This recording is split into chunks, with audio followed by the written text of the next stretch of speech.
ఈ రాత్రి దేవుని యొక్క వర్తమానం మీ దగ్గరికి తీసుకురాబడ్డం ఏంటంటే, నీ కన్నీరు దేవుడికి తెలుసు, నీ బాధ దేవుడికి తెలుసు, నీ గాయాలు దేవుడికి తెలుసు.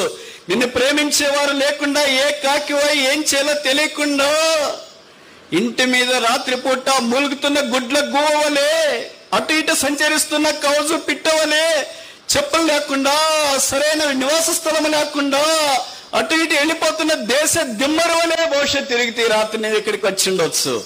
నీకొక మార్గం ఉంది, నీకొక రక్షకుడు ఉన్నాడు, నిన్ను ప్రేమించేవాడు ఉన్నాడు, నీ కొరకు ఈ భూమి మీదకి వచ్చిన దేవుడు ఉన్నాడు. ఆయన గొర్రె పిల్ల. ఆయన నీ వలే ఉండటానికి, పాపం యొక్క దాస్యం నుండి విడిపించడానికి, మన బంధకాల్లో నుండి బయటికి తీసుకురావటం కొరకై ఆయన రక్త మాంసములు కలిగిన వాడుగా ఈ భూమి మీద జన్మించడానికి ఇష్టపడ్డాడు. ఆయనలో పాపము లేదు, పుట్టుకలో ఆయన జీవితంలో పాపము లేదు, ఆయన ఈ భూమి మీద జరిగించిన పరిచర్యలో పాపము లేదు.